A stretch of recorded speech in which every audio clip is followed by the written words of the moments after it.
Ce n'est pas un esprit de timidité que Dieu nous a donné, mais un esprit de force, d'amour et de sagesse. N'aie donc point honte du témoignage à rendre à notre Seigneur, ni de moi son prisonnier, mais souffre avec moi pour l'Évangile, par la puissance de Dieu qui nous a sauvés et nous a adressé une sainte convocation, non à cause de nos œuvres, mais selon son propre dessein, et selon la grâce qui nous a été donnée en Jésus-Christ avant les temps éternels, et qui a été manifestée maintenant par l'apparition de notre Sauveur Jésus-Christ, qui a détruit la mort et mis en évidence la vie et l'immortalité par l'Évangile.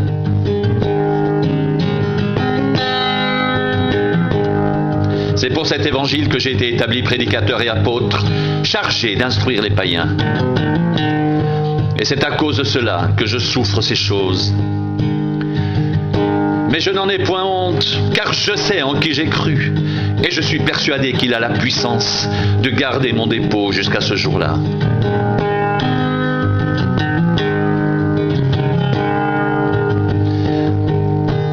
Retiens dans la foi et dans l'amour qui est en Jésus-Christ le modèle des saines paroles que tu as reçues de moi.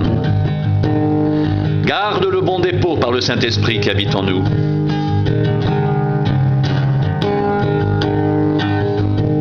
Toi donc, mon enfant, fortifie-toi dans la grâce qui est en Jésus-Christ. Et ce que tu as entendu de moi, en présence de beaucoup de témoins, confie-le à des hommes fidèles, qui soient capables de l'enseigner aussi à d'autres. Souffre avec moi comme un bon soldat de Jésus-Christ. Il n'est pas de soldat qui s'embarrasse des affaires de la vie. S'il veut plaire à celui qui l'a enrôlé, l'athlète n'est pas couronné s'il n'a pas combattu suivant les règles. Il faut que le laboureur travaille avant de recueillir les fruits. Comprends ce que je dis, car le Seigneur te donnera de l'intelligence en toutes choses.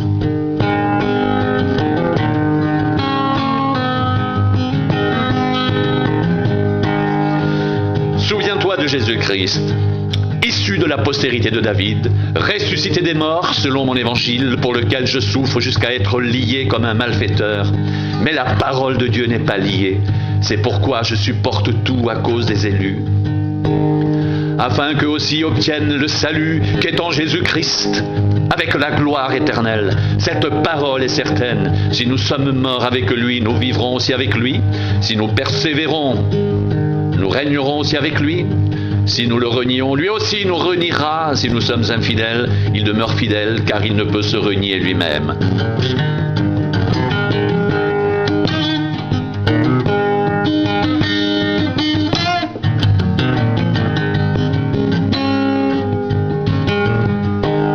Rappelle ces choses en conjurant devant Dieu, qu'on évite les disputes de mots qui ne servent qu'à la ruine de ceux qui les écoutent. Efforce-toi de te présenter devant Dieu comme un homme éprouvé, un ouvrier qui n'a point à rougir, qui dispense droitement la parole de la vérité. Évite les discours vains et profanes, car ceux qui les tiennent avanceront toujours plus dans l'impiété, et leur parole rongera comme la gangrène. De ce nombre sont Hyménée et Philette, qui se sont détournés de la vérité, disant que la résurrection est déjà arrivée, et qui renversent la foi de quelques-uns.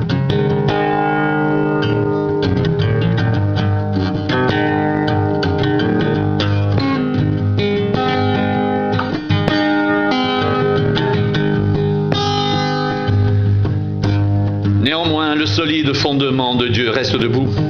Avec ses paroles qui lui servent de sceau, le Seigneur connaît ceux qui lui appartiennent. Quiconque prononce le nom du Seigneur, qu'il s'éloigne de l'iniquité.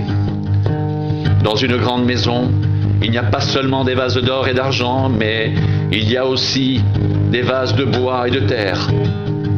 Les uns sont des vases d'honneur, les autres sont d'un usage vil. Si donc quelqu'un se conserve pur en s'abstenant de ces choses, il sera un vase d'honneur, sanctifié, utile à son maître, propre à toute bonne œuvre.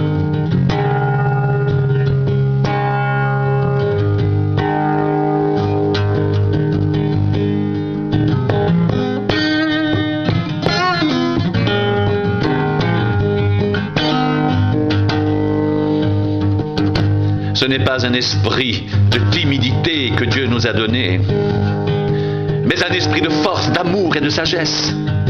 N'aie donc point honte du témoignage à rendre à notre Seigneur, ni de moi son prisonnier, mais souffre avec moi pour l'Évangile, par la puissance de Dieu qui nous a sauvés et nous a adressé une saine vocation, non à cause de nos œuvres, mais selon son propre dessein et selon la grâce qui nous a été donnée en Jésus-Christ, avant les temps éternels, et qui a été manifestée maintenant par l'apparition de notre Sauveur Jésus-Christ, qui a détruit la mort et mis en évidence la vie et l'immortalité par l'Évangile.